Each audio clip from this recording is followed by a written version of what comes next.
Yo tout le monde, comment ça va? J'espère que c'est bien.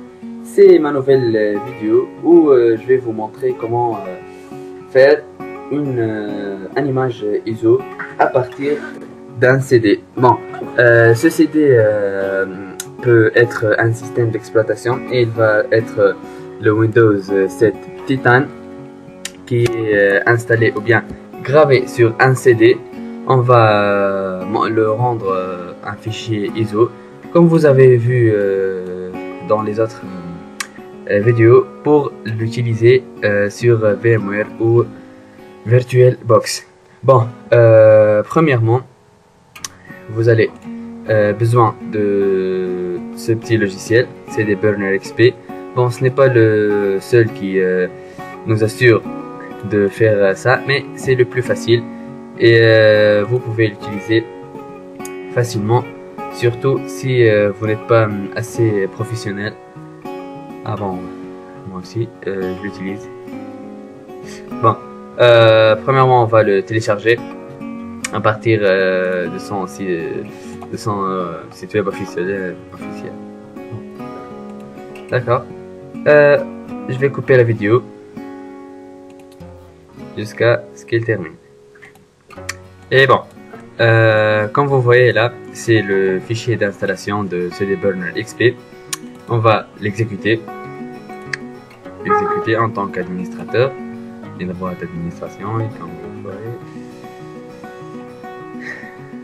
D'accord. Suivant. Je comprends et j'accepte les termes. Suivant. Si vous voulez changer le dossier de l'installation des fichiers, vous pouvez, mais je vais laisser comme il est. Bon. Power from the browser, I guess it's standard above and vous les décochez. Bon, on va pas. Comme vous voyez, il est powered by Yahoo, alors c'est un peu de publicité. On va pas installer. Suivant. Tu vas avoir beaucoup de logiciels.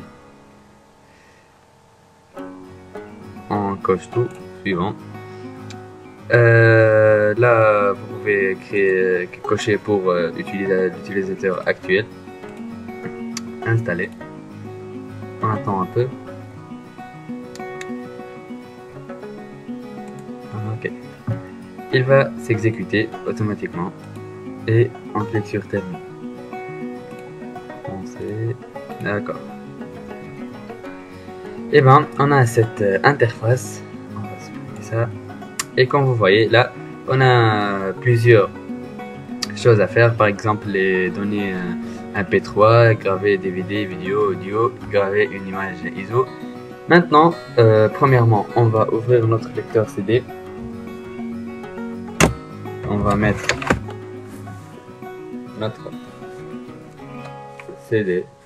Que je vais, comme on a vu, je vous ai dit que c'est le fichier le CD pardon de Windows 7 Titan. J'ai fait une vidéo comment l'utiliser, comment l'installer sur Virtual Machine. Je vais la mettre dans la description. Et maintenant,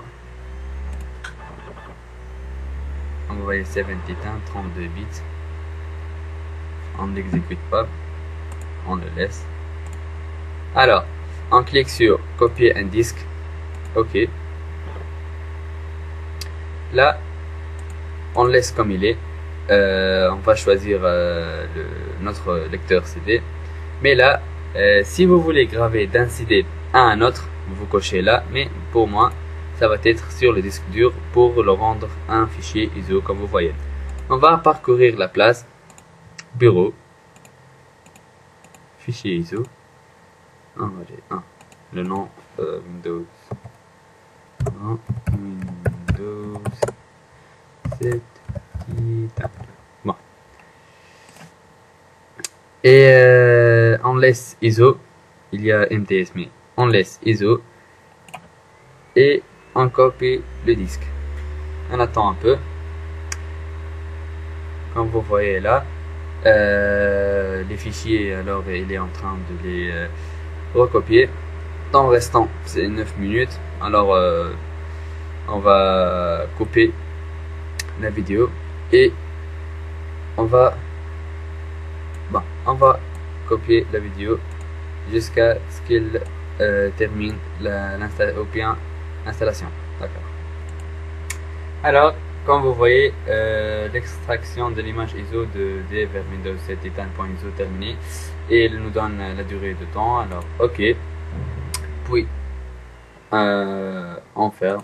Bon, pour moi, puisque c'est ce PC, je l'ai formaté, je n'ai pas tout installé. Il me donne le fichier de ce format-là. Allez, propriété, gravure image disque Windows, comme vous voyez, fichier d'image disque ISO, et c'est tout à fait prêt à être utilisé sur une virtual machine, quoi que ce soit sur VirtualBox ou VMware Workstation. Bon, pour cette version que je viens maintenant de le changer en ISO, ce n'est pas la même version que j'ai testé, que je vais mettre le lien, son lien sur la description, parce que j'ai quelques problèmes puisque mon PC n'a pas un lecteur CD. Ce n'est pas le mien, alors ce PC. Alors je vais prendre quelques temps pour mettre cette version, parce que elle est activée et les NetFramework, pardon, il est installé, les drivers, et comme vous savez, c'est tout est prêt. Alors je vais la mettre, mais pas maintenant. Bon, notre vidéo pour aujourd'hui est terminée. J'espère que ça va vous aider, et n'oubliez pas la petite like. Merci.